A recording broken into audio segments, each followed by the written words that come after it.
Hello, everyone. Welcome to another episode of the Bearded Men of Real Estate Show. I'm Ray. Say hi, Dan. Hi, Ray. And this is the Bearded Men of Real Estate. Hi, Dan. How many shows has it been? 86th, the 86th episode, and you still can't get that right. I still can't do it right. It's just a thing. Like I still can't say economist. Damn it. So if you're just joining us live, well, we try to kick off the show every Wednesday at 12, which we have kind of done. It was like, 12:03. So it's pretty close this time. This is pretty much nailing it for us. That's right. And if you are joining us live, you could comment, and then we could talk about you or your comment, just like Melissa Mara did. She said, hey, Melissa. Thanks for Hey. Whoop, whoop. And we have a bunch of news stories today. We're going to talk about mortgage applications. We're going to talk about home price gaining. We're going to talk about the effect of the coronavirus. I don't know if you guys know, but the coronavirus that's going around Asia mostly. It's here in Orange County. It's in Orange County now. Yeah. So all the more reason to switch to White Claw. Edward Carl says, hello, Phoenix. Hello, world. We are a worldwide show, Edward. Say hi to the world right now. You are on. Colin JJ Cameron says, I remember when you guys met. It was all because of the Grindhouse film over the app. Grindhouse film over the app. It's not his best work. Monica. Wait, did I just throw this week's first shade of the week? Monica, wasn't she here last week for the first time? Now she's back. So I guess she liked the show. Nice. Yay. And Paige Lewin says, good morning. So good morning. Thank you guys. Weird that she liked the show. Usually we get people jumping on there like, these guys, I'm out. These guys again. Purple Bricks, speaking of these guys, they're in the news. And we're going to talk about vacancy taxes. So if you're watching, you know someone that's in the property management sector of real estate, I would love for you to tag them on the show because we're going to have a special section talking about vacancy taxes. So this is taxing the owner of a property of a vacant home. And we're going to talk about the impact of that and why it's being discussed. EXP fired an agent over something insensitive that was said recently that they think is insensitive. We're going to talk about what they said. And I guess that's it. I mean, we got more coronavirus news and more pending home sales. Actually, that was same as the second story. Well, this just in, Colin, our page says that Colin is a top fan. Huh. Look at that. It's true. Colin's top fan. Yeah. Thanks, Colin. As you guys can see, I'm also wearing a shirt. It's the RETV shirt. The original RETV shirt. If you're watching this and you're like, okay, these guys are in real estate and they're doing video, what are they doing? How are they doing it? You should check out the RETV group because it is a real estate television focused group. RETV, all focused on video, all that kind of stuff. So search for RETV and you'll find it.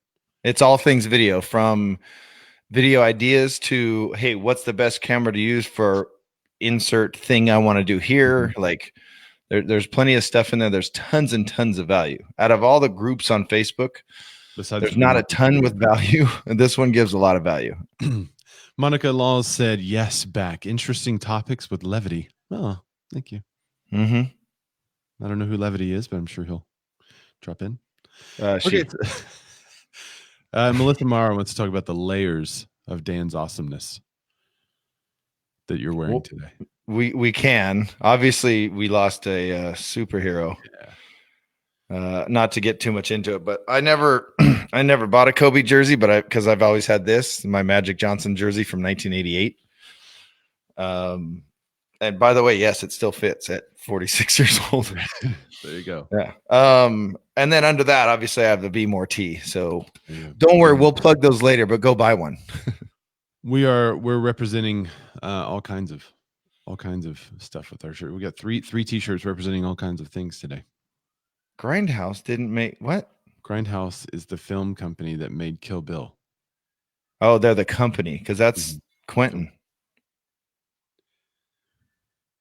So speaking of Kobe, did you like Kobe?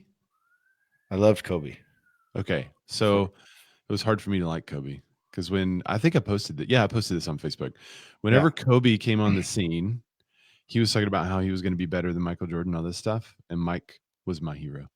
Right. So I never really got into Kobe until later in life when he actually proved that he was going to do what he said he would do, and he did it.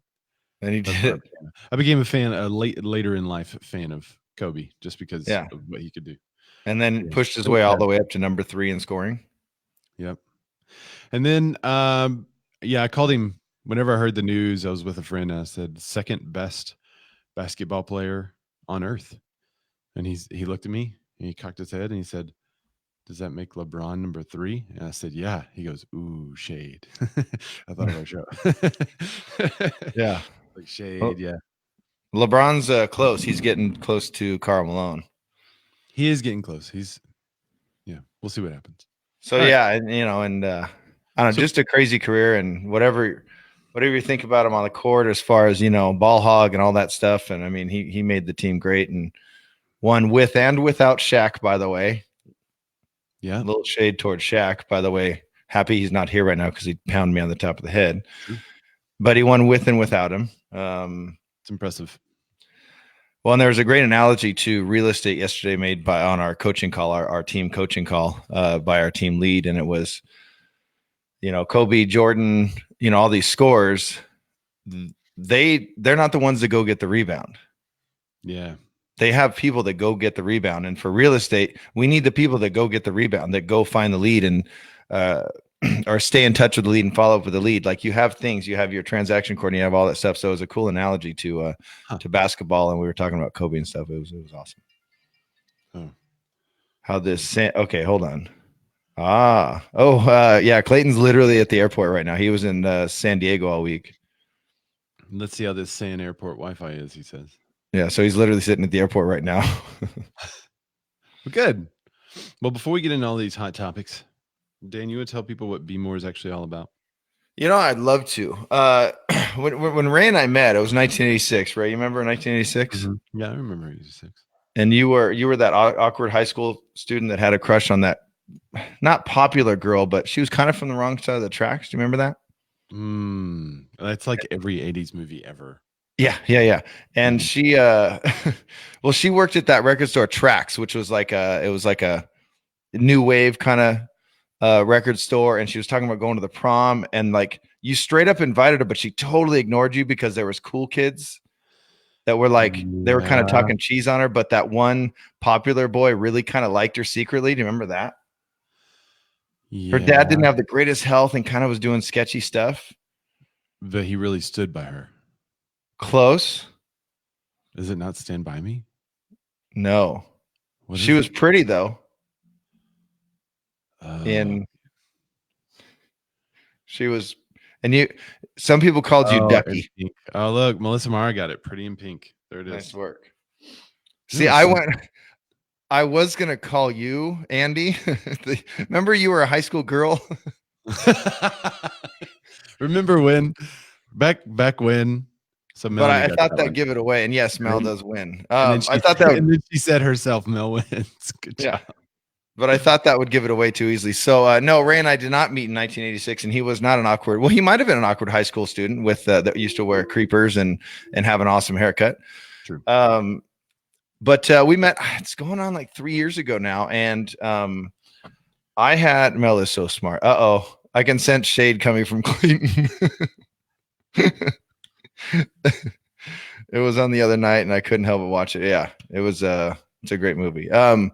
But I had an idea for a show because I am, in fact, a bearded man at real estate. And when I met Ray, I noticed something very interesting about him. Yeah. He could rip trees out of the ground with his bare hands. Did you guys know that? Yeah. Crazy. Jack and Lumberjack. I actually don't know if Ray can do that. I assume he can. Ray is invincible, but he had a layout for a show. So he had the format, and this is the same format we do today. But also as agents, we like to give up front. We like to give value up front. So we love giving value to our clients, and we love giving value to you guys. So it's more about being more as an agent, but also being more as a human. There you go. And part of that being more for us is to know what's happening in the news and in the world. Current. That's why we have the headlines. So we're going to go through some of the latest news headlines. We don't really have much of a deep dive today, so maybe a shorter show, but we have a lot of news to talk about, so we'll see. Well, we have a lot of, we want stats and facts from you guys and thoughts from you guys as we go. So we'll do little shallow dives today, I think. Yeah, for sure. You ready? Yes, hold on. I'm ready.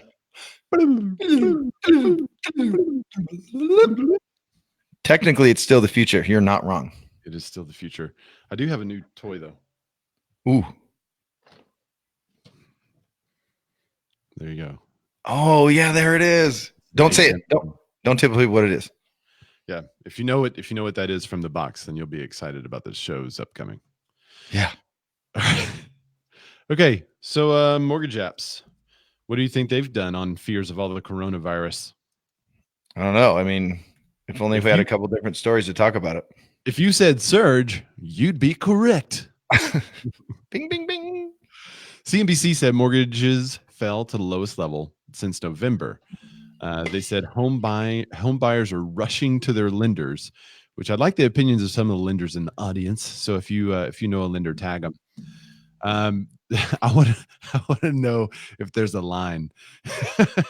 They said anyway, the volume is up 7.2% versus last week, and as usual, they quoted Joel Kahn. He said mortgage applications continued their strong start to the year as borrowers acted on the drop in mortgage rates last week. Rates were driven lower by investors, increased concern about the economic impact of China's coronavirus outbreak, in addition to existing concerns over the trade and other geopolitical risks. No mention of impeachment. So, in summary, mortgage applications to purchase a home, which affects most of us who are watching this show, they were up 5% versus the previous week and 17% higher than last year. So, a lot of times in some stats that I'm going to hit in a little bit, a lot of times you have to, we've broken it down for literally the entirety of this show. You got to read past the headlines. Oh my God, gains fall. Okay, but historically, what'd you just say? Or 17%? Yeah, it's 17% higher versus last year. So it's only quote unquote 5% versus the previous week, 17% higher than last year. Right. Sorry, I got to brush my beard live. I think this is why people show up to watch the grooming. Yeah, just to see like bunch of chimpanzees. Daily grooming. Clayton's guessing. So Melly Mel knows what it is, and Clayton's guessing. Stream Deck? It's not really a Stream Deck. It is by Black Magic. Black Magic Woman. All right, you ready to go to the next one? I am. So this is another one. You ready? December pending home sales fall 4.9% as supply hits a record low. Oh, no. Crap, we're all going to die from the coronavirus. Because it's here in Orange County. All right. Another story from CNBC states that pending home sales, which measure signed contracts not closing, dropped 4.9% in December compared with November as the supply of homes hit record low during the month. So I'm curious with you guys. Sales were projected to rise 1% month to month. So I'm curious about what is your local market doing? So in Rancho, I have 164 actives, 51 under contract, 83 pending, which is what they're talking about here, and 637 closed for 6 months. So if you do quick math on that, Ray, that's about 106 a month. Okay. And I have 164 actives. So we have not even 2 months supply. Yeah. But those pending, so those are going to close. If they're pending, that usually, what does that mean, Ray? Within 7 to 10 days, they're supposed to close? I think it's 30. Well, I don't know. It just means they're under contract. Right. And it also depends when that agent put it in pending. Technically, for us, when you get through all the contingency periods, so at 21 days, let's say a standard contract, then you put it in pending for the last 9 days of that 30-day escrow. So that's how it should work here. Oh, that's different for us. Once something goes under contract here, it's usually taking backup offers into the day of close, or it's under contract. So it would be 30 to 45 days on our numbers. Okay, yeah, we're under contract or backup offers until that 21 days. Then once they remove contingencies, then we go pending. Interesting. Okay, December is historically the slowest month of the year in the housing market. Despite the month-to-month drop, here's where it's fun. CNBC notes that 2019 ended up slightly stronger than the year before. Pending home sales were 4.6 higher than last month in December than in December 2018, according to the National Association of Realtors. So it's up from a year ago. So it's not all that bad. Now pay attention. Oftentimes we hear drop and we think the market is tanking, but is it really? Regionally, pending home sales in the Northeast fell 4% for the month and were 0.1% lower than a year ago. Okay, so those did dip. In the Midwest, in the Midwest, sales dropped 3.6 monthly, but were 1.3% higher annually. Okay, the South decreased 5.5%, but 7.4% stronger compared with a year ago. And in the West, same thing. So same story. We're slower now, but stronger than a year ago. Some of the biggest gains in the South, too. Yes. So CNBC concludes that buyers were likely buoyed by low mortgage rates. The average rate on the 30-year fixed hovered around 3.75 in December, a full percentage point lower than the rate in December of 2018. So in 2018, they were almost 5, and now they're lower than that, and they're lower than 3.75. So things are going to continue to grow. Home price gains accelerated last fall after easing for much of the year, but lower mortgage rates helped to offset that increase. So another word, buoyed, means like to keep afloat, I assume. Yeah. Well, let's see. Let's Google that real fast. Yeah, Buoyed. I think that's that kind of. It means keep afloat. But when you said home buyers were buoyed, what I pictured is someone taking a buoy and just whacking, just smacking them, just as they walk into open houses. The mental image versus the real intent there. They were buoyed by low mortgages. Oh wow. Okay. So Mel and Colin has some. Yeah, Colin, I'm good at the math. Melissa Mara said December pending home sales. Maybe it's a little due to the holidays and people not wanting to make moves that month. Right. It could. But then, so no buoy. Point being, on a lot of these stories, you need to go back and look at your stats. Go a year or two back, whatever, and then go historically. So just so you're well rounded for your clients, so they don't, because a lot of times these articles, like we talked about all last year, recession, and then we did a story 2 weeks ago. They're like, no, we're not. We're good. We're actually probably not going towards a recession. Yeah, it was so bad that everyone was predicting it, like the biggest fears of the recession, all this other kind of stuff. Yeah, and it was like, oh, never mind. Sorry. No, Ray, those things are pretty heavy. You'll send them flying into the wall. Well, I can reap trees from the ground. So yes, so a buoy is nothing. He's going to buoy clients from now on. Buoy buyers. Wait, hold on. Be more buoy buyers. That's a new program we have coming up. Be more buoy buyers. Yeah. All right, so let's talk home price gains. Let's do it. Home price gains gain. Again. Home price gains seem to be gaining again. The S&P CoreLogic Case-Shiller National Home Price Index says they're up 3.5% annually in November. So these numbers are from November, and it's a little bit delayed because of how all the reporting works. So Craig J. Lazara was quoted in an article by CNBC. He's the managing director and global head of the index investment strategies at S&P Dow Jones Indices. So that's I cannot imagine his business card. It's got to be like a paragraph.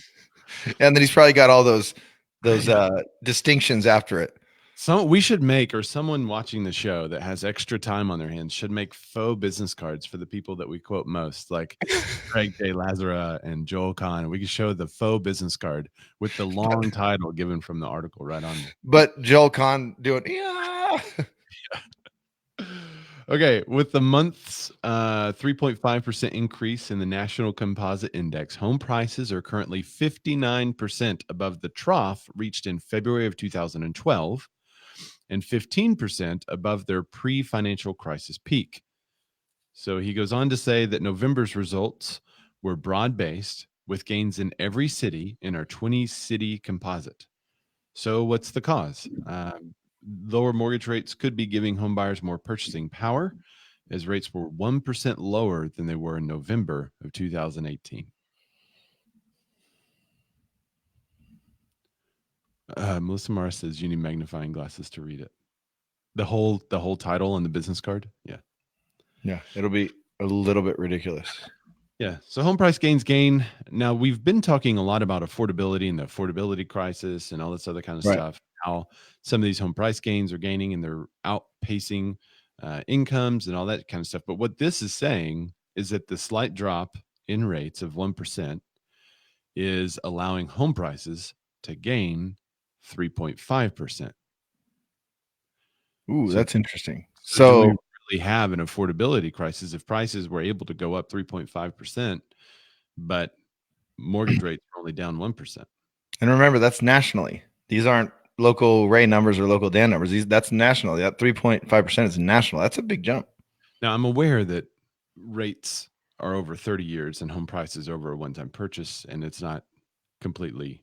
I know that a 1 point percentage increase or decrease won't affect home prices 1%. I just think it's interesting that it did go up 3.5% versus the previous year, which average appreciation in our area is around 3%. So it's dead on. it kind of sounds a bit like average. But I Yeah. think nationally it's a little more than that, if I'm not mistaken. Ryan Bokros says Boom. that this has historically been the case. When it's easier to buy, house prices go up. There It's you go. easier in a And, lot of ways, especially if they're getting rid of the DTI, which we talked about last week. right. Yeah. And we have, by the way, if you're not a member, go to the Be More Contributors page. It's BMORE space contributors with an exclamation point. And you can see the articles that Ray and I post there, as well as all of our contributors. And Eric Vasquez posted one, an updated version, essentially, of what we talked about last week, is that they plan to get rid of DTI, which makes it easier to buy. I rhymed. But yeah, I just it's tough to say because I am in Southern California, so it is tough to say, because I do see an affordability. I don't call it a crisis, but affordability is tough, especially for my under $300,000 range buyers, which we have more. We've been talking about builders. You need to get on the ball for stuff under 300 grand, which for Ray, that's a lowish mid-range price point. That'd be mid-range. I mean, 250 to 300 is kind of mid-range here. Yeah, for us that would be the lower range, and right? we need it badly. Yeah. And no Melrose, please. So speaking of ridiculous, Purple Bricks continues their winning streak. Quote unquote winning streak. Yeah. You have to do bunny ears with that one, air quotes. And then I literally wrote LOL because they all right, so let's go back. It's a big issue, but yeah, it is. And then go back to Ryan's comment. Yeah, Ryan has a good. You want to go there now? Let's go to the Ryan's comment now. Yeah. It says, yeah, not going to make it easier to buy. It'll make it harder. Banks will put asset/reserve overrides on high DTI buyers, making it harder to get the loan, period. Well, the high DTI buyers currently can't get a loan at all, right? If it's a 43% DTI. So doesn't it now put them in a category to which they could get the loan, but it's a riskier loan, so they put more overrides on it? Yeah, so that's what they were saying. Because that's a question on it. Well, that's what they're saying in the article. They'll put more caveats in for actual income, and then your actual credit score is at. But doesn't that make it? Aren't you opening purchasing to a category of people that weren't able to purchase?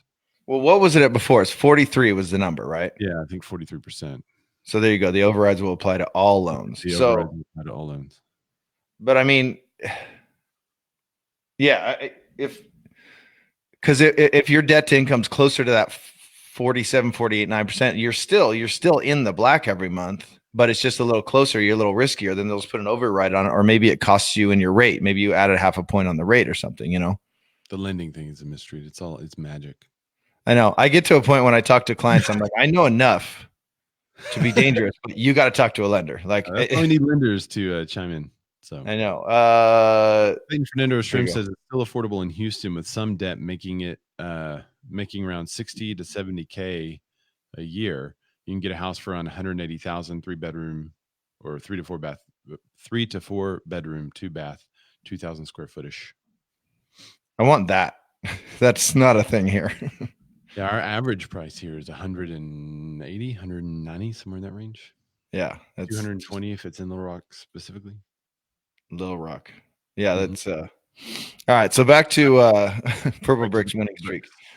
Now, if debt to income, Chris Murray has a great comment. Chris Murray said debt to income for self-employed is a flawed system. Brian Booker said the override will end up being a required 6 to 9 months or a year of reserves. Who has that? Well, if you are self-employed, you probably do have your own kind of savings tucked away. Or you should. Look at Melanie. Hey. Melanie Hay said, I could sell you a 3-1 fixer for $32,000. That's all I'll buy.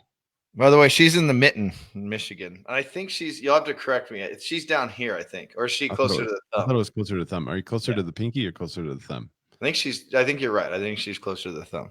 Yeah. And when you actually meet her in real life, you will be surprised. I won't tell you why. All right, back on Purple Bricks. She's from Michigan, but okay.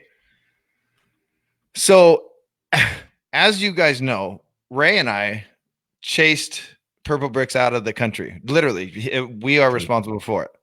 We are taking all the credit for it. I guess you could call this one of a meteoric rise followed by an extreme descent. Yeah. Not a thumb. What? So she's this way. Not a thumb. She said, not a thumb.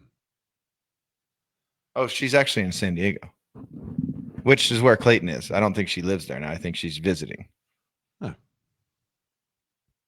She's not by the thumb. She's by the pinky. Anyway, up for debate. You guys, let's talk about it in the comments below. You guys go do that. Yeah, they had a meteoric rise. They were this hot thing. We're going to change the industry. We're going to do all this. We sell your house for $3,200, flat fee, $3,250. And then it was 36. Then it was 39. Then it was, we're actually offering a traditional model, just like every other agent does. And then you actually get more, more of the standard services. And then they left.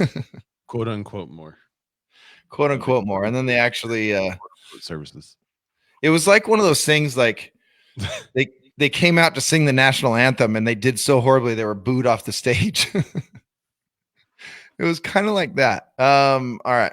So an article from Forbes says that Purple Bricks Canada has offered its employees paid days off in exchange for made up positive reviews on Facebook and Google. Yeah. In an email sent by Purple Bricks Canada marketing department to the company's entire 200 people staff, this is exclusively obtained by Emmanuel Medolo. He's the contributor that wrote this article. The online real estate agent told employees to ask their family and friends to leave glowing online reviews, quote unquote, whether or not they were Purple Bricks customers. No need to fabricate stories. Just I think Purple Bricks is great, or Purple Bricks is the future of real estate would be fantastic, read the email, which was sent by the company's marketing directors in March of 2019. The email invited to leave the reviews on Purple Bricks Canada and Facebook pages for 5-star rating reviews and or on Google reviews. The reporter goes on to say that the employees then had to take screenshots of the reviews. So there's proof of them doing this. So as you do this thing that you're not supposed to do, incriminate yourself by screenshotting it and sending it through the interwebs, which then will be trackable. They had to take screenshots of the reviews that they quote unquote helped generate as proof and send them back to the company's marketing department. This is a quote: the staff members who accumulates the most, this is from the email. The staff member who accumulates the most reviews from family and friends will win a paid day off. So yeah. And if you want to go see the actual reviews and all that stuff, the article goes on. And again, this is Forbes. That goes on. So you can go to the article, see the actual reviews or screenshots of all that. So what do you think of that, Ray? Well, Monoclaw says, OMG.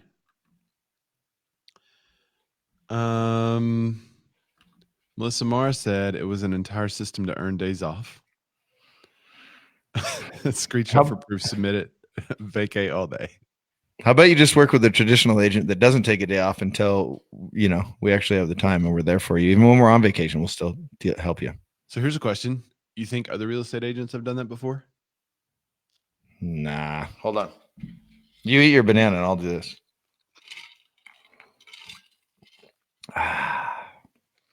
But maybe they did that, but did they email? I mean, they were a large company. Right. So, but did they email all their thing and say, hey, do this thing. Don't do it this way, but you can do it this way. So a couple of years ago, the reason why I said that a couple of years ago, there were several gurus, quote unquote. Okay. I need a shirt that says quote unquote guru. Melissa Mara says that was sexy. Yeah, our eating and drinking on camera. That's why we're here. That's why we're here, folks. That's when we get paid the big bucks. No, there a couple of years ago, there were several gurus that kind of suggested that strategy to boost Zillow, Realtor.com, all those review systems. And they said, send something out to your sphere and have them review you. And it doesn't matter if they've ever used you, have them write a review just saying how good you are. And there were several people that started doing that, enough to where Zillow actually put something in place to disallow it, supposedly, where now you had to be a verified customer. So I'm going to say that idea, though I don't really care for Purple Bricks, I don't think that idea originated with Purple Bricks. I think with their marketing department, right? I'm pretty sure other teams, and I've heard that in the industry before, hey, go have people review you as a person. They don't have to say. Now, it wasn't a company policy because real estate agents are independent contractors and they go to this coach or quote unquote guru and they hear this strategy and then they implement that strategy for their own business. Right. They're not going to fire themselves. They're also not going to give themselves a vacation. There was no incentive to do it. But I have also heard of people saying you should do that and then entice your sphere with like a Starbucks card. Hey, leave us a review and we'll give you a Starbucks gift card. Right? Is that wrong? Yes. Why? You're just saying give us a review. You don't say it has to be positive. Well, I mean, if they've worked with you before, then that's fine. You got to go back to Ryan. Yeah, because this one's funny. It's like no other baseball team, but the Stros use quote systems to steal signs. Well, here's what I was gonna say is that Purple Bricks was the only one silly enough to get caught, and the Stros were silly enough to get caught because sign stealing has been a thing for a long time. Yeah. But how they did it was egregious. And like literally, there's pictures of the dudes wearing like little wires with a wire coming out of the shirt. Like I haven't seen this yet. I heard him talk about it on the radio, but I haven't seen like photos and stuff yet. That's pretty. Yeah, I mean it was too much. Like I wonder how they did it. They paid people to put a camera in center field that would see that because that's how the catcher calls the signs. Yeah. And then they would either hit a trash can or something loud that, one noise meant fastball, two noises meant curveball. So they were sitting on them. So, wow. But now stealing signs is a thing, right? It has been in baseball for a long time, but at this level and this much and this much energy behind it is pretty crazy. That's kind of what Melissa Marr alludes to. She said it's pretty funny that they're pretty much on the edge of fully going out of business and they're doing this. Right. And Colin Digit Cameron says I need a shirt that says, quote, real estate coach.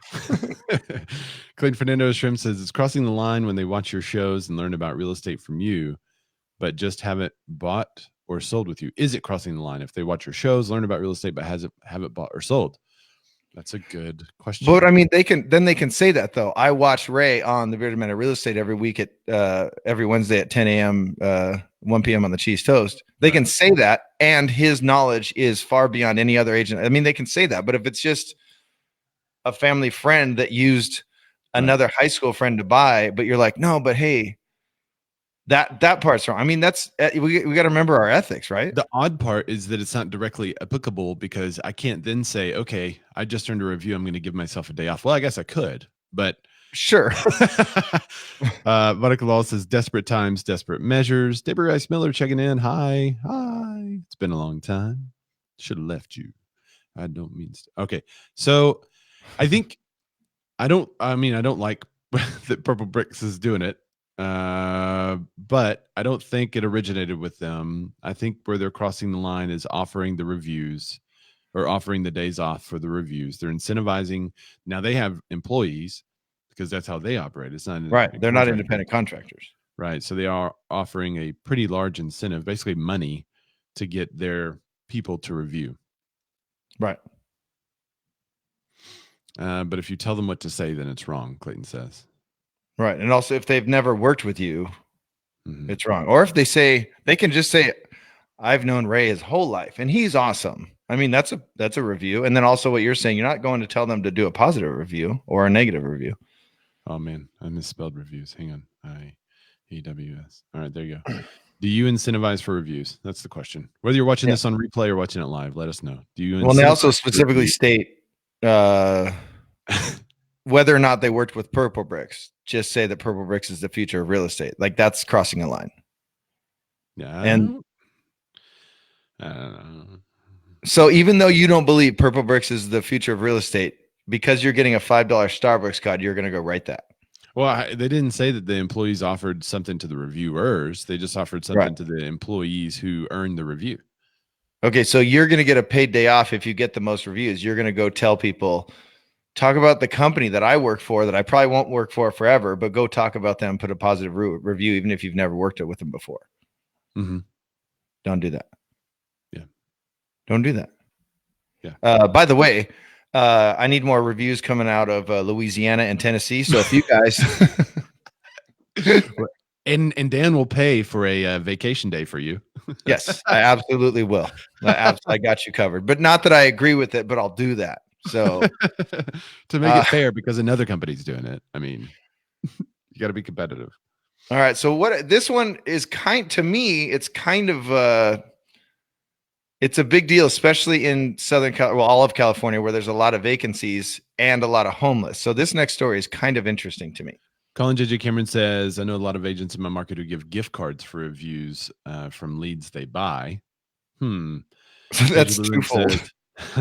I don't give incentives, but I do beg, plead, and grovel for the reviews. Monica Law says, no, I ask for reviews, but really think my client's time is worth more than a Starbucks card. Well, and hey, if you've done a great job and when you ask them for a review, they're going to go, yeah, of course. You know what I mean? But probably a low percentage of them actually do it unless you can put something in their mind for them to remember. Yeah. And again, not that I would do this, but I do need more reviews out of Florida and South Carolina. So, all right, let's talk vacancy taxes. Oh, Debbie Rice Miller with the rolling of the eyes, paying for reviews. Oh, yeah, there she goes. Heavy eye roll right there. All right, so vacancy taxes, the next frontier in housing policy, or is it? All right, so this is from wbur.org. Here and now. Yeah. I should have been posting some of the stories. I didn't post links to the stories this week. Sorry, I got busy. So I'll post a link to the story in the comments so you guys can take a look at it real quick. I'm only going to talk about the top part. I'm not going to get into the depths of the full interview that they did with these folks. But I really wanted to bring it up for just kind of, I want to hear your thoughts on the topic. So in Oakland, a collective of homeless mothers known as Moms for Housing recently occupied an abandoned property to highlight the problem of homelessness and vacancy. A UCLA professor says there's little data collected on how many vacant units there are and why they're vacant, but the census report said that about 12% of housing units were vacant in the third quarter of 2019. So in Oakland, that's about 4,000 units. So they are proposing a vacancy tax to try to ensure all available housing is used. So that's kind of where I want to stop and hear your thoughts. So what is the thought behind that? It's if there's a vacancy tax on it, if your house is vacant for more than, does it say how long they're proposing? 30 days? It doesn't. It's and that's part of the issue is that the data collection for this would be a complete nightmare, because I know some tenants that have so many houses, they don't know what's full and what's not. So if you ask them right now what's full, they'd say, well, we'd have to check the rent rolls. They don't know. Yeah, if you have 100, homes in your portfolio and they're all rented and not rented, you're not going to know. And then how, usually what they do their numbers, if any of my clients are doing it based on That's a good one right there. So I'm going to come back to that question by Clayton Fernando Estrems. Okay.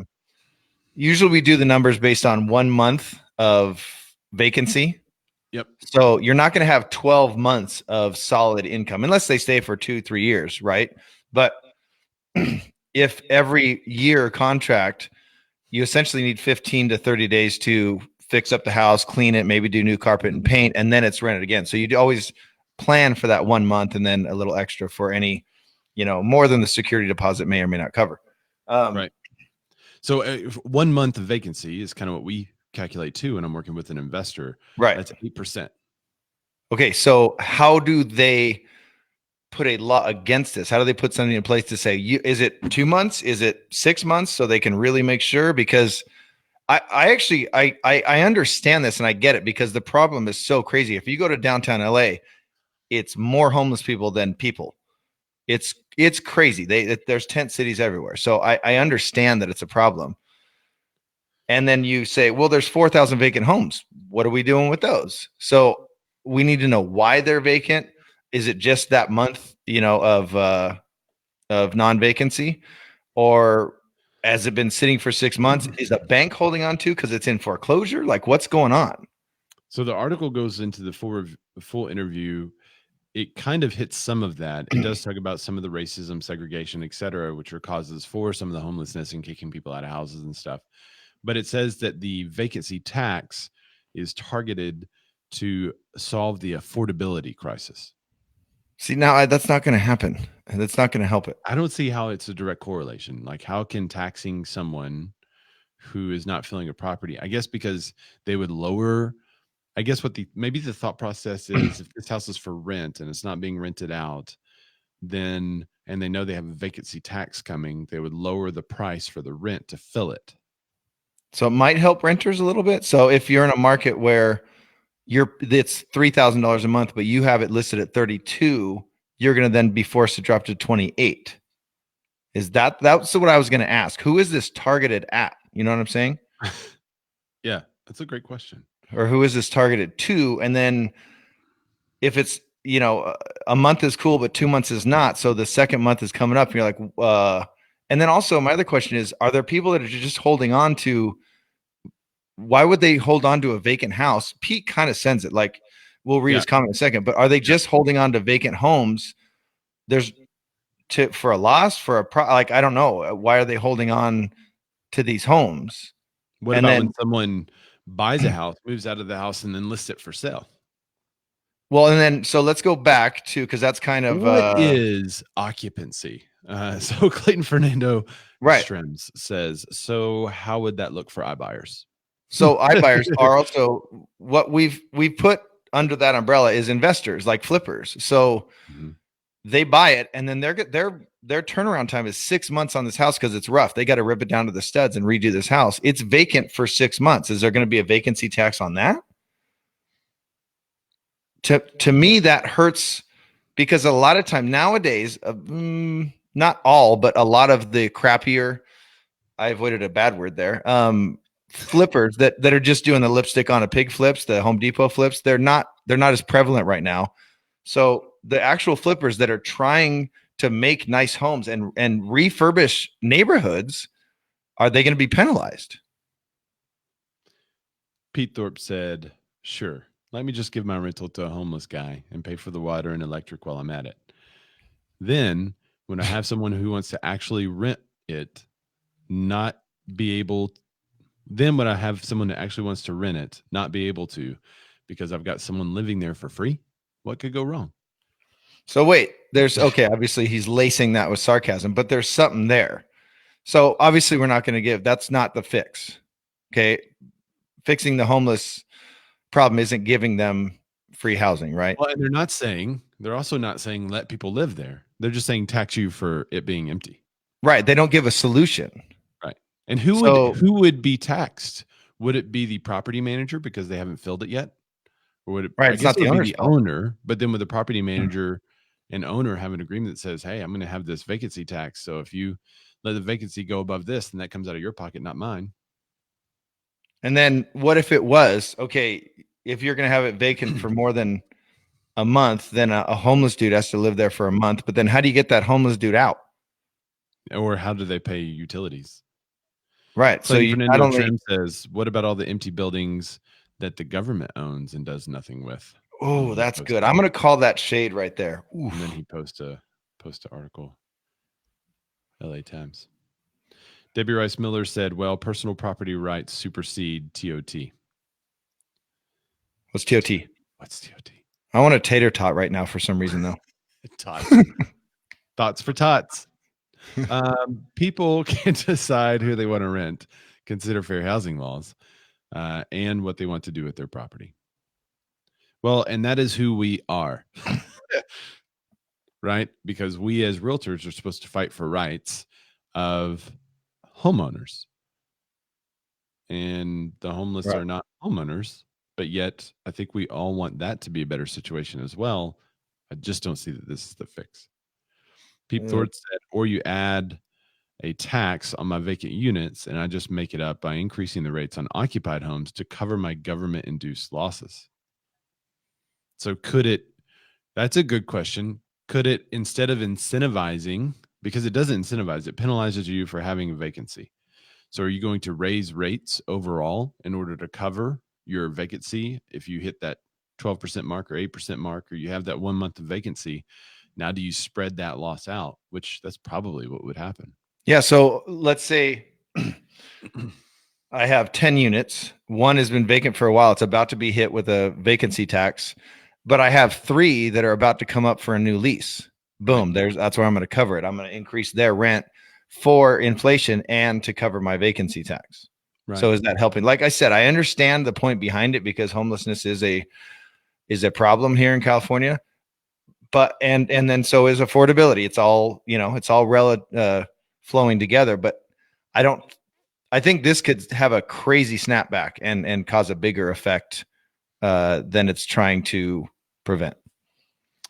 Melissa Marr said, I don't think they should be penalized in that case. They should be able to show the property it being improved over time and avoid the penalty. Oh, for investors. If you listed a property for sale and it was vacant. Except for iBuyers like Open Door because they need to go. Whoops. Cameron says, wouldn't we have to consider mental health for that too?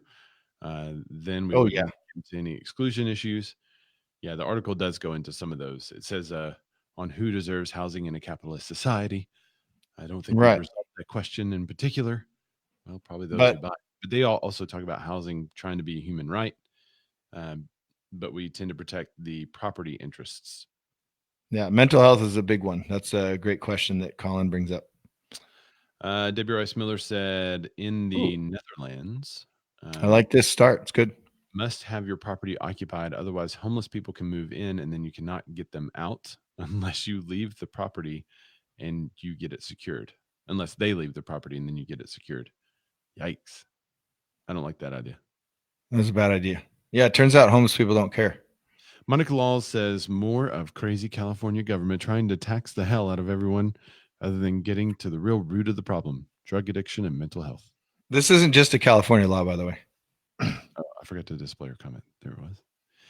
Melissa Mars said, have you been to New Jersey? They have a rain tax. They have a rain tax in New Jersey. I'm not joking. They do. They tax a thing that's uncontrollable by its civilians. Debbie Rice Miller bringing out the dictionary. TOT is a transitory occupancy tax. Transitory occupancy tax. I didn't know that was a thing. I guess vacancy tax, transitory occupancy tax. I'm looking at the article to see if there's anything else, and there's really not much else. They talk about the pushbacks for the vacancy tax. I don't think the vacancy tax I don't think it's going to work. I think this is something that the National Association of Realtors would push back super hard on for the RPAC and all that kind of stuff, because it's just a nightmare. You have all these banks that are holding properties. There's too much interest in the property owners to approve a vacancy tax, and too many bigwigs who give a lot of money to politicians to approve a vacancy tax. I don't think it's going to happen. So we're kind of talking about a theory just because it's been brought up in an article and made some headlines. I think the excuse me. I think the like I said, the snapback, I think the effect would go in the exact wrong direction compared to where they want it. You know, I understand the thought behind it, but what Monica said, you gotta go to the core of the issue, and you got to really talk to the people and see what's affecting them. Why? Where did this start? You know, drug addiction, addiction in general, mental illness, and so on. You know, and it just seems like people are afraid to bring these things up and to have that conversation. And I understand it, I get it, but those are oftentimes at the core of these issues. You know, Melissa Mara says Tom's River has a vacancy tax. There are a few other places. Right. So it's not just California. Ryan, we now have the bubonic plague in LA, not to the homeless. It's the coronavirus. So he's actually helping us lead right to the next story. California, the honey badger of government rules. So here's a quick question before we get to the other story. We don't like straws. What if instead of an occupancy tax instead of vacancy tax, there was an occupancy incentive? Right. You get Starbucks gift cards for having your Yeah, let's merge two stories into one. Now, I think there could be something there. You'd have to figure out how to work it. But yeah, well, so what if it was the other way? Let's go with that, Ray. What if it was if you go by these guidelines, it's you get your 1 month of non-vacancy. Yep. But if it is for so long, and then if it is for 2, 3, and you continue that trend, you now become an paper property owner. Yep. You get tax breaks. A property tax break. It makes sense because you own the property. And it's property per property. That's easier to track, and it incentivizes people. So 2 things: it would incentivize all existing property owners, and maybe push more people to get into the rental game, which would maybe get people to buy those 4,000 vacant homes in Oakland. You could also encourage the banks to get them off their books. Hold on, can we have it real quick? There you go. Ryan Cicetti said, no, not coronavirus. It actually is the Black Plague. Oh, that's because of vaccinations. Yeah. I don't know. I'm just saying stuff today. All right. So speaking of coronavirus. Yeah, well, because this is actually the Black Plague. Oof. Hold on a second. I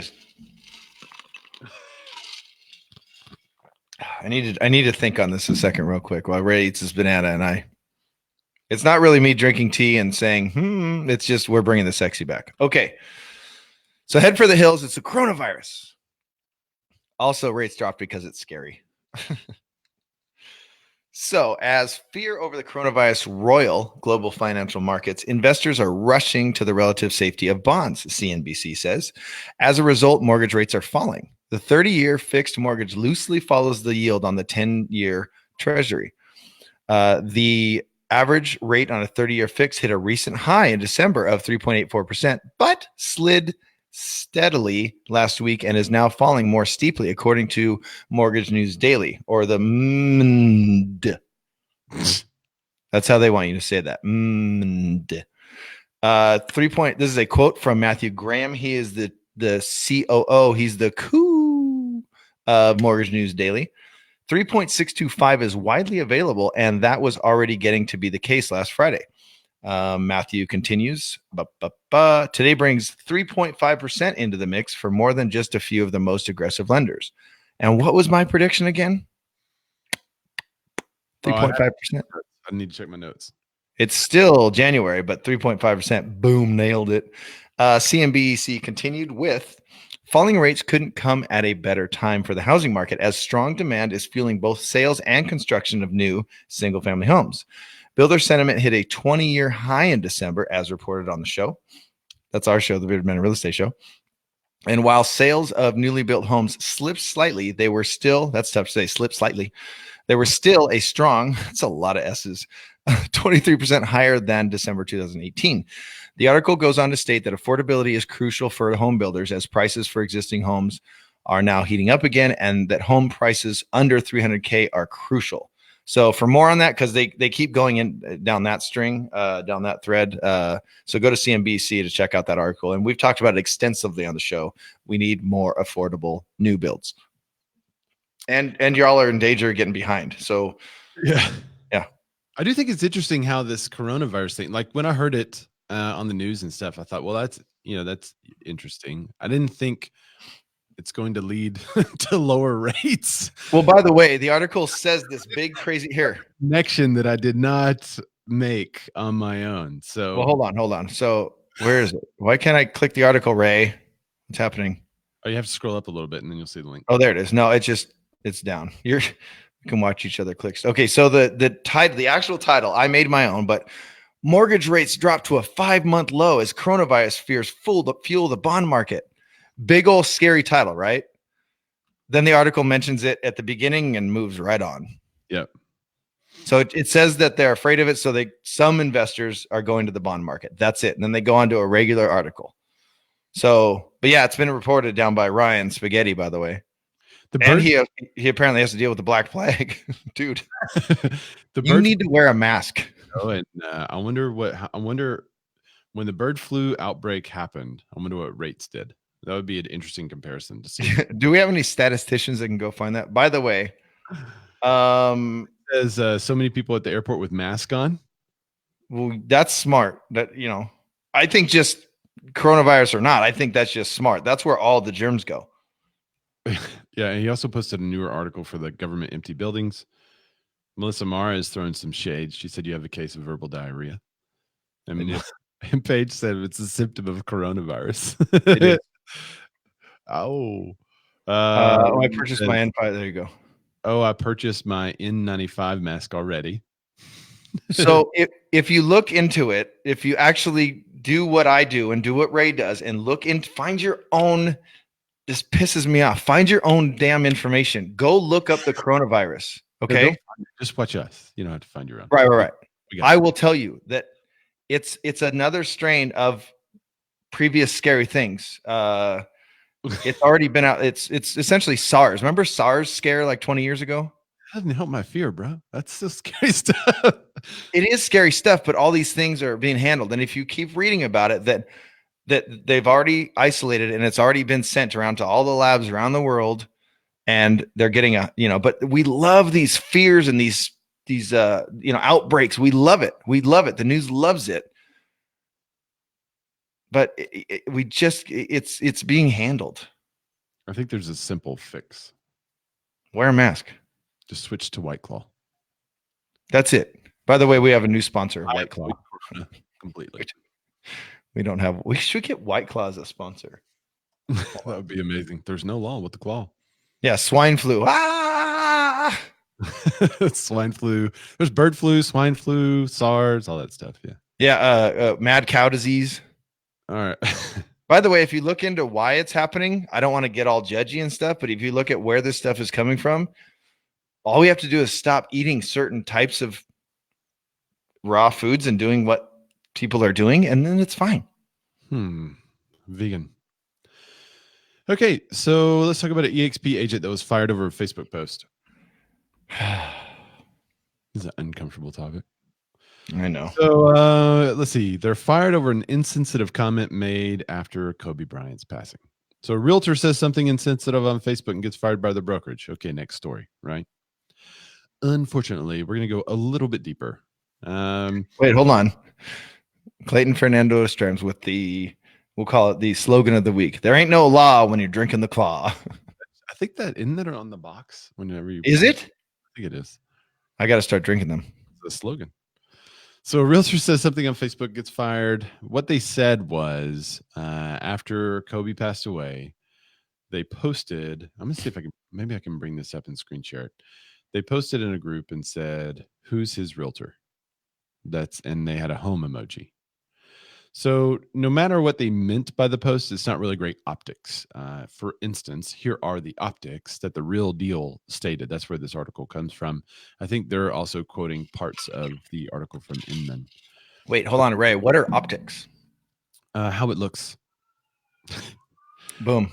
But one EXP realty agent saw the tragedy as an opportunity, and an off-color remark she made on social media has now led to her dismissal.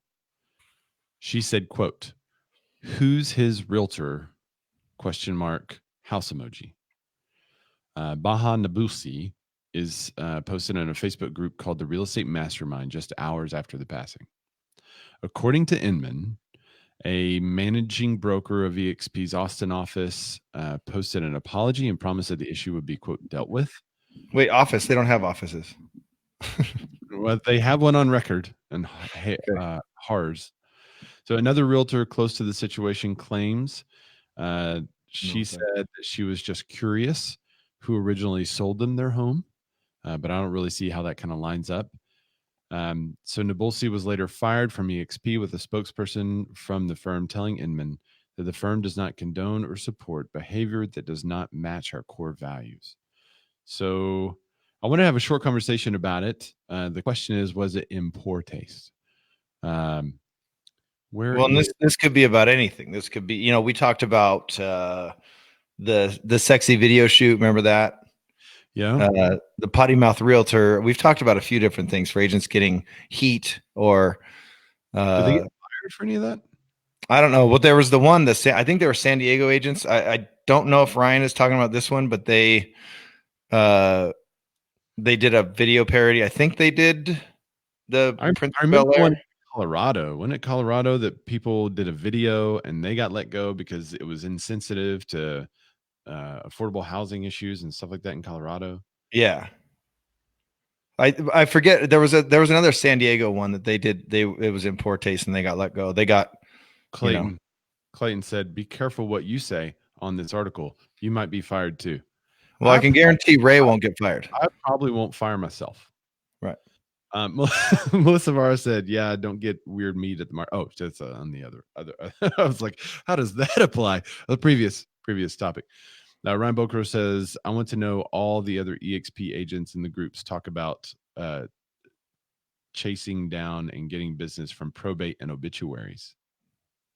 So you see what he's saying. So I put up on the screen what the post looked like. It was a repost from Young Professional Investor showing a picture of Kobe and a quote saying the most important thing is to try and inspire people so that they can be great at whatever they want to do.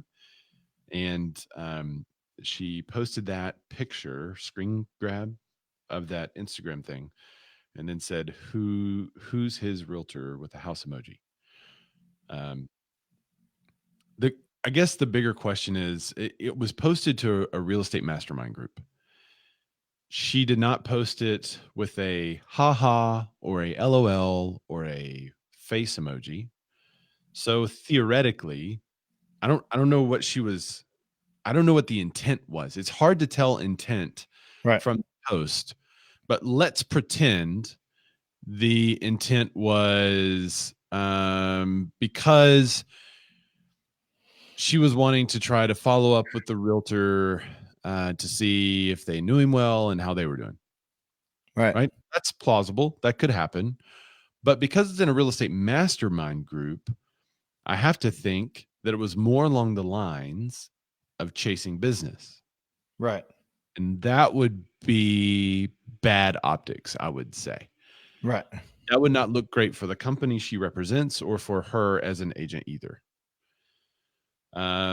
Melissa Marr says there was a tweet too. I don't think there was a tweet. What has happened? Well, Chris said, "How are we not talking about her tweet, which was way worse?" I didn't see the tweet. Chris Murray said, "Oh yes, something to the lines of how you live is how you die." I didn't see the tweet. Oof. So far, everything that I've seen has been pointing to this, but I'm going to search. What do you think? Dan? Yeah. So while Ray is searching, I will tippy toe around the subject. So, for me, I always take things as a bigger picture thing. So, and as realtors, I just had this happen last week. A pretty big ethics violation by another agent, an agent that that we closed the transaction, but something that she told me to do. She essentially said, "Don't disclose this to your client. Don't complicate things and disclose this thing that we did." Meaning she and her buyer, "Don't disclose this thing to your sellers. That'll complicate things." And I went, whoa.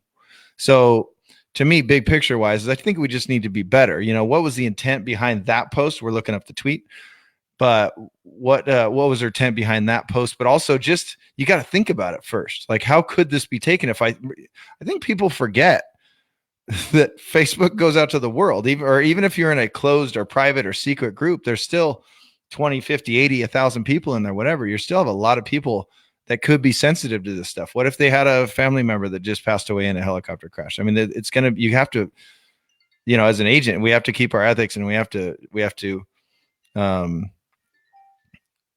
stay ethically sound and think about these things. We have to be better, So to me, it's a bigger picture thing, not just, the unfortunate passing of a great basketball player, but we just have to be better in general. And we have to think about these things first, the other side of that coin is, are people too sensitive nowadays? Sure. I think in this instance, I think you just have to be more careful. But when someone's trying to do parody or, make an off-color joke, I'm just going to send you to Dave Chappelle. Go watch his newest special, and you will be entirely offended, but you also laugh your butt off because of how he does it and how he says it. I think but he's a comedian. He's right? A comedian. He's a professional right at comedy. So his job is literally to make up jokes, right? Make up jokes that get him into, hot water. And yeah, make up jokes to get him in hot water. But at the same time, that's literally what he does. Yeah.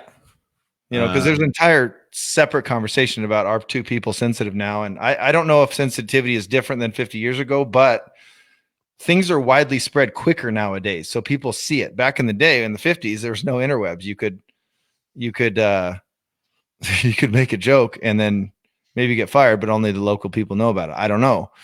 But we just have to be better. Again, big picture stuff. We just have to be better as agents. We have to think about these things. But if you want to offend people, just have Dave Chappelle do it. He's great at it.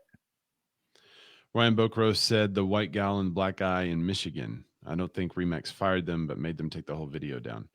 That was a video about saying you're not black in a video parody. I don't remember that. Do you remember that? I don't think we covered that one.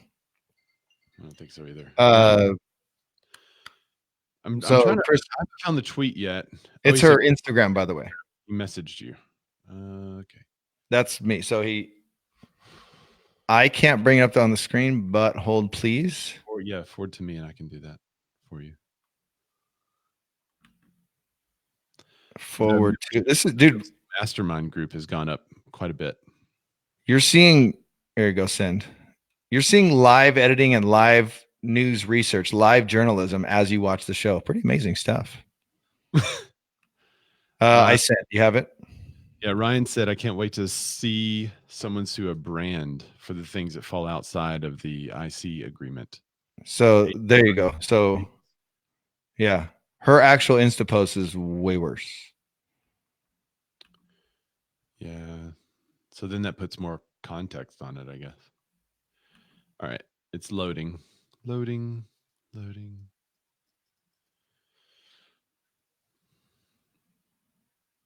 Oh, yeah. She's got more. Yeah. So, but yeah, I mean, Brian makes a great point. Like, the way you lived is the same way you'll die. RIP. Rest in peace. And with the skull. What does that mean? Why? How is that way worse? What's that? I can't even understand what that means. The way you live is the way you die.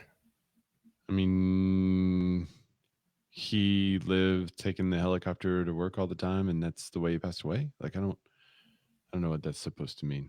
It leaves context out there. You could infer quite a few things. Yeah, I mean, both of them are vague and stupid, honestly. But like, why post it at all? Yeah, why? I mean, it took me a day because when it first happened, I was just kind of in shock, and I couldn't. It was kind of crazy, and it's, I don't know him personally, obviously, but it's so sad for the people that do. So I think you can just avoid kind of the whole situation if you're a realtor by not. It was a dumb move on her part. Yeah, I've got on the screen the managing broker for the EXP, Sheila Dunnigan, and she. Oh man, she's done again. This is her apology on there. So, actions of one of my agents this evening. This post nor its comments following are the ones we condone or support, regardless of how famous someone is or any political affiliation or any other social standing. We choose as a company to see people first. Hmm. Yeah. So I don't really I mean, it sounds like, I mean, the likelihood of her actually being able to go. So Chris says that there's more context. She was not a fan of Kobe. yeah, probably not a fan of Kobe. That's Clayton Fernando says Tom Ferry was pretty torn up about it. Yeah, it was sad. But this leads me to a bigger question, though. But I'll hold it. You were on something, right? Ryan said, "I'm not justifying things what she said, but there was a morality clause in her or anyone else's independent contractor agreement. There's not, but a broker can let go of someone that doesn't align with their values, that they feel doesn't align with their values, and that's what they said." Right. Okay, so let's just pretend for a minute that she was posting in the mastermind group because she had a genuine question about, I'm really trying to give her the benefit of the doubt here. There was a genuine question about being able to pursue the potential of a home sale and how to go about doing that. Dumb. I mean, that's just dumb timing. It's a dumb thing to say. Right. Especially when so many people were kind of upset about it. I think it would have been worse had it been public and had she included something else, like a haha or something like that. But just taking that post, who's his realtor in context, I think that would be enough to let him go, because it's bad timing. And an agent that does that with that type of timing, I'll let you go. Well, it's the same But thing as when if you have an agent, let's say you have an agent that wants to pursue probate deals and transactions in which people have passed away, is that okay? Yeah, that's fine. But there's a but how tactful you go about it. and there's a tasteless way to do it. I think she was fairly tasteless in how it was Yes. done. Well, and Colin's comment, it was framed that this is not her first jab of this nature in a large setting. Yeah. Yeah, there you go. So Kevin Benzinger says, I believe that. Melissa Mars says, bad timing and poor taste. Yeah. And I don't really think you need anything more to let her go. But right. So do you agree or disagree with her being let go? I totally agree. I think it's the right and ability of any brokerage owner to let somebody go for being stupid and for bringing up something like that in that context. I think you totally let them go. I think you could let people go for less. I think more brokerages should let agents go for a lot less. Just because they're horrible. Yeah. Yeah, I totally agree with that. Yeah. So I mean, the only reason why we're bringing it up today is because an agent got fired for it. And there's a lot of people who are like, oh, freedom of speech. They shouldn't have fired her because she could say what she wants and she shouldn't be, it's her personal thing. She has an employer, though. Well, and she was operating in a context with her employment agreement because she was in a real estate mastermind group. She was right. And it could be detrimental to more than just her own business. If she were the broker of record, obviously she's not going to fire herself. People can come down on her and all that stuff, but then she'd have to definitely pay for good reviews. Melissa Mars said, I got a call from a probate chaser. There was no sorry for your family or anything. It was just, hey, an owner died. I want to sell or want to sell. Yeah. See, that's in poor taste. Yeah. It's the same thing with, I mean, unfortunately, there's a lot of different ways that people get business, but if you own a mortuary, you're not going and knocking on their door. You're waiting for that business to come to you, or, you can go about it and you can be very sensitive about the situation. And Michelle Calkins says, I agree. More agents should be fired. Bye-bye. Hi, Michelle. She's awesome, by the way. She's up in Arrowhead, I believe. And go follow her on Insta. Or Michelle, what's your Insta tag or your Insta? What do we call them, Ray? Avatar. That's back in the day, man. She's awesome. She posts rad stuff and lots of cool houses were in her market. But it's just in poor taste, and I just go back to my bigger statement. We just have to be better. We just do, and could NAR do something like is that against any of the ethic stuff? I don't think it is, but I mean, we have that umbrella over us, because she uses the word realtor too. There you go. We love you too. So there you go. Michelle Calkin, CALK. INS. Michelle with 2 L's and only 1 CH. So, I mean, she used the word realtor, which is a copyright, trademarked, all that kind of stuff. So yeah, and they have that cool new 3D logo, huh? Right? Couldn't they just kick her out? Yeah. But then she wouldn't be governed by ethics anymore. She'd just be a salesperson and she could do way more. I think it's clear that she's already not governed by ethics. Yeah. So well, I think let me see what else I wrote on this. I really tried to kind of think about the benefit of the doubt here. And I mean, there's no, yeah. So here's Colin's comment. The way I have it, this is from Colin JJ Cameron. Kevin. Let's go with his comment. What do you think the reasoning behind her posts were? Getting more business or just being a jerk? Maybe a little bit of both. Well, so because it was in a real estate mastermind, that's the part that I don't understand. It was in a mastermind group that agents use to get business. Okay, but a lot of times in these groups, people feel comfortable and it becomes more personal. So was she just trying to be snarky and funny, and that's her idea of a joke? It's hard. I mean, the emoji she used wasn't a snark emoji; it was a house, right? But when you look into the context and her Insta post and history of not being a fan of Kobe. I'm reporting live from inside the real estate mastermind group right now. I'm looking through their posts. You're getting an inside look. Yeah, I'm not going to share it because I don't really have permission to share it. But is the post still up? It says, "What is your pump song to start the day in real estate?" Help I me listen to Slipknot. Ads. Which phone do you think is best for taking great pictures of listings? You're a professional photographer. That's the best phone for taking pictures of listings. There's weird interior pictures of weird stuff on the interiors.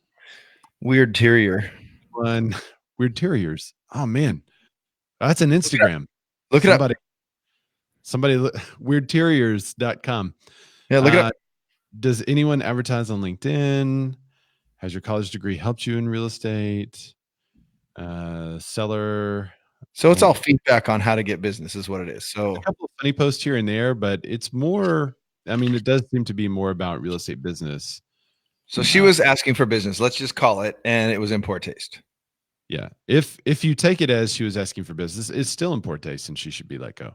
If you take it as she was making a funny, well, that's definitely in poor taste and be let go. She was making a funny. So let's so Colin, the way I have it. Wait. Chris Murray said the Samsung S5 is the way to go when I want to provide subpar service.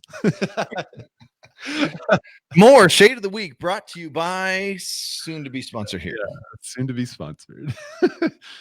Ryan Bokro says member of Metrotex Dallas. I don't know what that's where that's her. Yeah.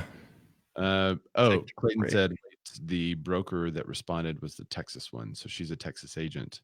Yeah. So she can't sell a Cali property. That's a good point. So she wasn't looking. Maybe she was trying to refer, which is stupid. So yeah. See, that's why I go back to, I think it was just a bad joke and in a group. Yeah. You know, can you find Colin's comment? Yep. He said, the way I have it in my head, EXP is an online broker. Our individual actions on social or a reflection of them in more obvious way. Other brokers are not going to be far behind the age of viral. Yeah. So that kind of leads me to a bigger slippery slope. So are we allowed to have personal opinions? Are we allowed to, because if it affects our business, that is our choice. I posted something the other day that could possibly affect my business, but it's my choice. It's my business. It's how I want to be viewed. It is your business, but your brand is associated with Remax. Right. So if mine wasn't in poor taste. I didn't take a jab at anyone. None of that. It just, let's take a look. No. Sorry, say it again. What? I said, well, let's take a look and see. Right. Put it up, which I'm fine with because it's helping more than it's hurting. But I'm sure certain people are not enjoying it, and it's probably my haters, which I love my haters. You make me better every day. So what if you make a personal Facebook post that's like down to only your friends? I would say that's still not I would say that's still public. Yeah, it is. Well, and I mean, there's a lot of, and it's probably going to heat up again with an election coming up. There's a lot of this side, that side, blah, blah, blah. Clayton said it's time to board. Love, peace, chicken grease. See you later, Clayton. Talk to you soon, buddy. There's a lot of, left, right, whatever stuff, and agents post their feelings about, for or against whatever, you know what I mean? And thank you, Melly Mel. Stay out of politics. Right, and I do too. I just play it safe. You're going to offend half your audience. If it's worth it to you, that's fine. If it's worth it to not work with half the people you know, that's totally fine. Right. It's not worth it to me. Well, for me, I only shoot for 5% of my audience. So there you go. And then I take those 5% that love me and I build from there, baby. All right. So anything else to add? This group looks pretty good, actually. It's kind of a legit group. It's got 52,000 members. That's way too many people.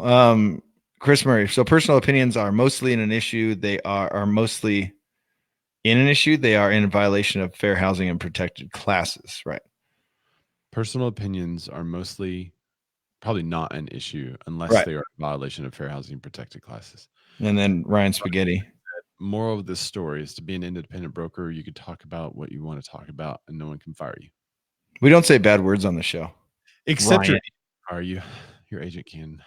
We'll show it, but we won't say it. Are you? I mean, we're a family show. Ryan Boker says, I'm still really torn on this bit. Again, not to justify crappy behavior.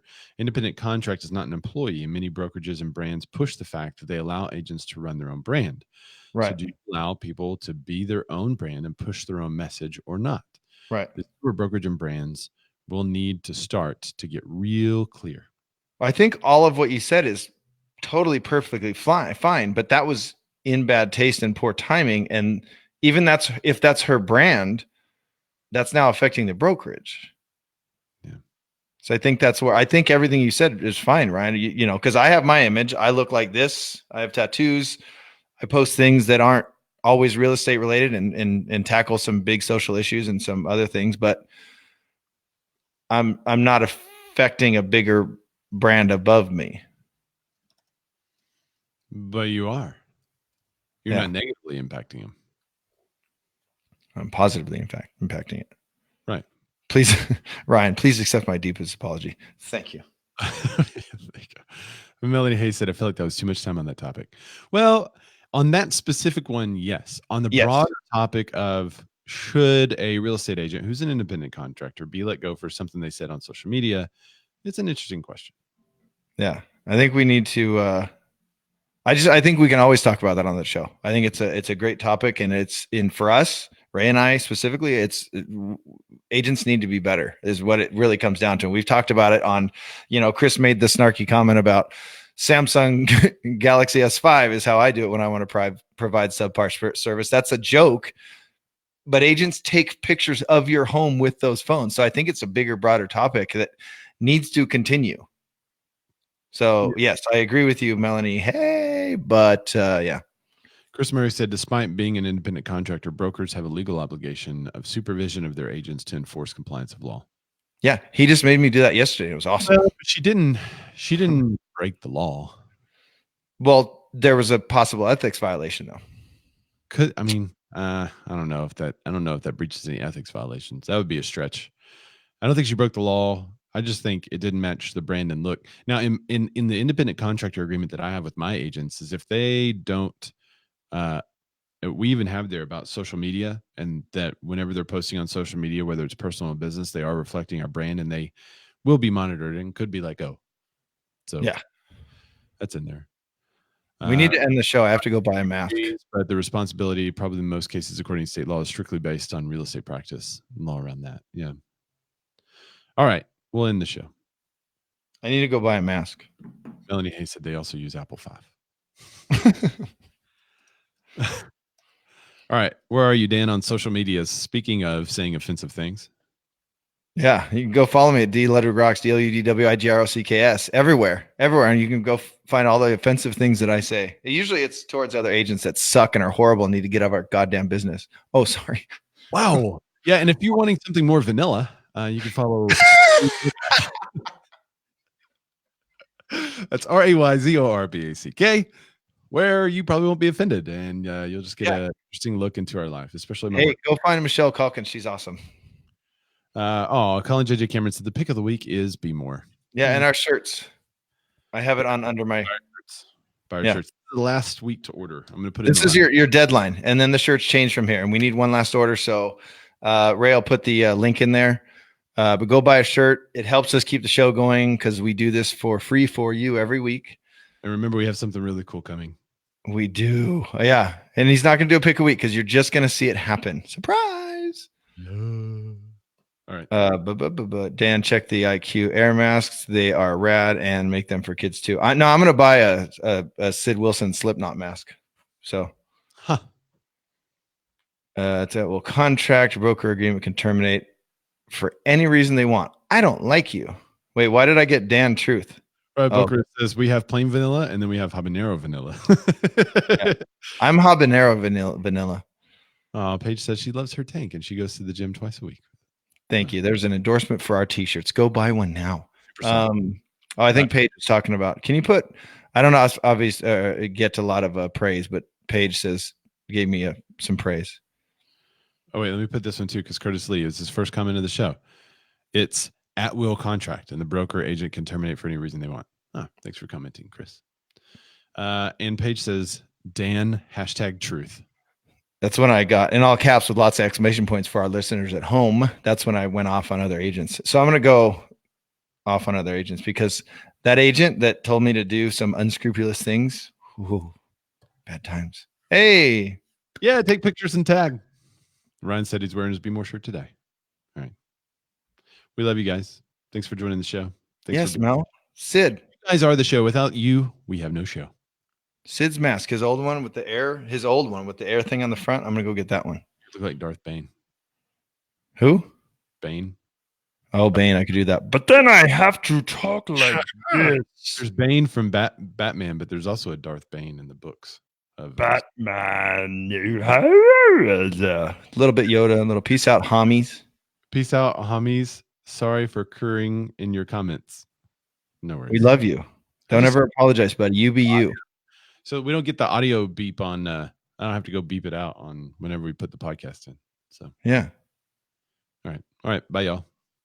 Love you. Bye. I gotta click.